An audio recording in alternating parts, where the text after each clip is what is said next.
هڅې پیل د جوړېدو دا وطن د رغېدو بیا آباد بکړي هېواد مټین غښتې دی بچو بیا آباد بکړي هېواد مټین غښتې دی دا د کندهار ښار په دوهمه ناحیه کې احمدشاهي خندق دی. د دې خندق د رغولو چارې په دوه فازه کې جریان لري. د لومړي فاز کارونه یې تقریبا تر 90 سلنه زیات مخته تللي دي او فعلا دا دوهم فاز دی تقریبا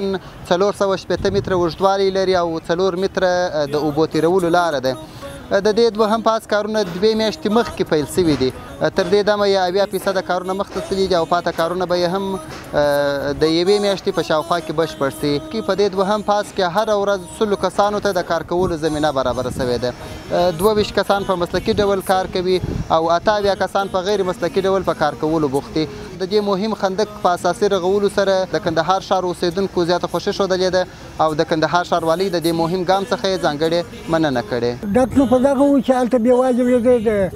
هرات واضح اوبه به مو رایله کړلې دلته به بارانونه وواجد نو دا باران به واجد داسې پر سر راغلی دا ګرده کورونه دي په عذاب خلک پر کار سو بیا خو سهولت ډېر سو اوس خلک به پیدا کړي سو یو پیدا دی چې د پاتا غږ سو ارم یې پیدا کړم یې جفا تاریم پیدا کړم یې اخوا تاریم پیدا کړم بیا دا خلک چې ځي پیاده روي هم برابر سو کور ته به هم شو سره تللی سو دغه خاوره مو د مور دا بساتو لپردو بیا آباد بکړي هېواد مټین غښتې دی بچو مخکې په خدای بیکاره وم هغه به په میاشت کې ورځ کار پیدا سو 29 ورځې به بیکاره وم اوس الحمدلله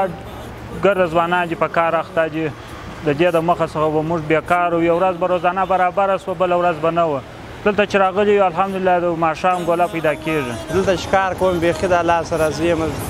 زه همیشه دا پتاونه جوړ شي د بېکاره خلک د غټې کیمیا سپېره خاوره یې سره زر غټې کیمیا سپېره خاوره یې سره زر بره پټه خزانه د لعلونو او کانو